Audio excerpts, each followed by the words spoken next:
Hello and welcome to this Liverpool news roundup here on Anfield Agenda. My name is Conor and I'm going to take you through all of the latest Liverpool news, including links with Bradley Barcola. We have some news around the January transfer market, Rio Nguimoha, Trey Nyoni, Marc GUEHI, Joel Ordonez and a few other bits and pieces as well. Before we get into the news, opening question of the day. Should Liverpool sign Bradley Barcola? We'll discuss that later in the video, but I want to know, would you take Bradley Barcola at Liverpool? Let's start off this morning then with James Pearce's article in The Athletic. He was speaking about Liverpool's January transfer plans and a few other bits, so let me take you through the quotes. So James says, senior club figures have indicated it is likely to be a quiet window for Liverpool. They won't pursue short-term fixes. However, recent years have shown that they will react in the market if the right opportunity becomes available at the right price. Speaking on what positions and players Liverpool are looking at, he said, centre-back and wide attacker. Liverpool retained a strong interest in England defender Marc GUEHI, who was on the brink of moving to Anfield last summer before Crystal Palace pulled the plug.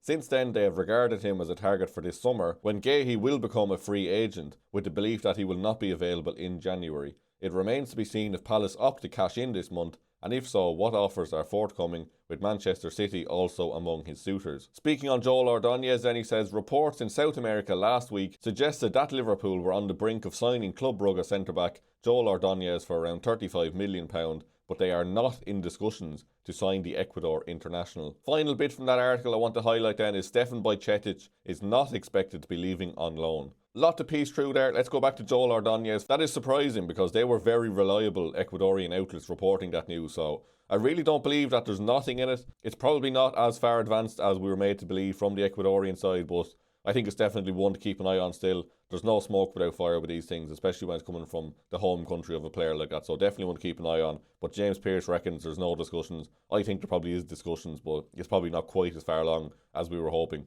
The Marc GUEHI situation then, of course, is very interesting because we all think that Liverpool will get their man ultimately. Like we know he gave his word to Liverpool that he will become a Liverpool player at some point, but if Man City come in this month with 35 or 40 million, because apparently Crystal Palace want more money now than they did in the summer, make that one make sense, but if Man City do come in and drop the cash and Liverpool don't, then look, he's probably going to end up at Man City. Like, he wants to be a Liverpool player. That is his preferred destination. If that situation arises that he can come to Liverpool, he will, but there's nothing we can do. If Man City drop 40 million and we're not willing to pay that money, then that's probably bye-bye to Marc GUEHI, and we can't afford to let that happen. So please, please, please, please, please, please, Richard Hughes, Arne Slot, Michael Edwards, whoever is watching, I know you're not watching, but please, just get Marc GUEHI. Like, he's just a top-class centre-back. We desperately need one. He's homegrown. He wants to play for Liverpool. Like, there's nothing about this signing that wouldn't be absolutely perfect. So please, just go and get him. Don't let him go to Manchester City. Let's move on then to Bradley Barcola, and I want to tie this news in with the Rio Nguimoha stuff from last night as well.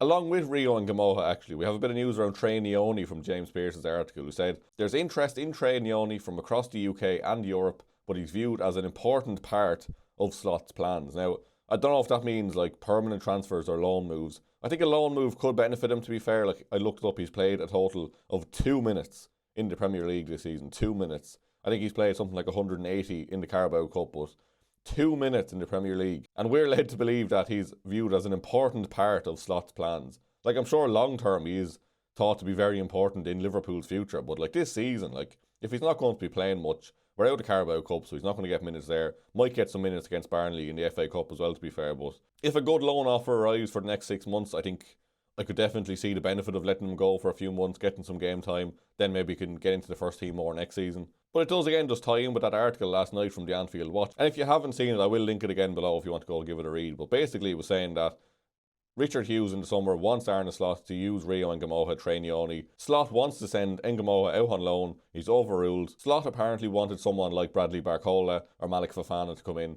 Rio Nguimoha to go on loan.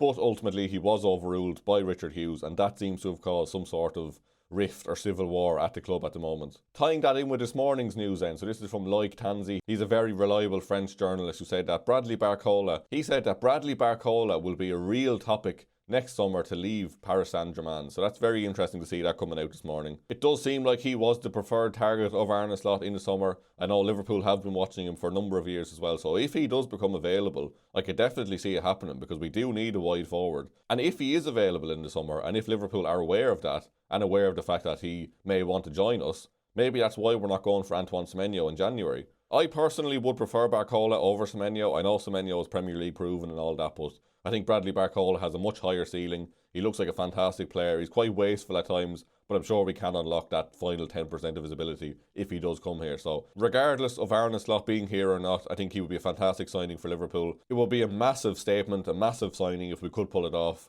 Just go get it done in the summer.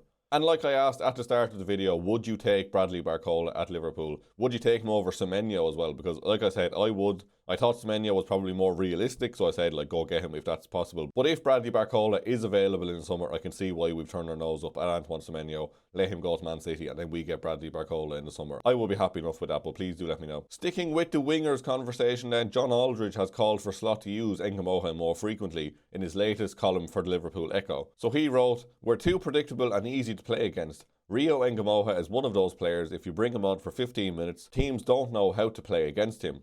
What he does, no one knows. He probably doesn't even know himself. He's unpredictable, he has pace and trickery and can hurt teams.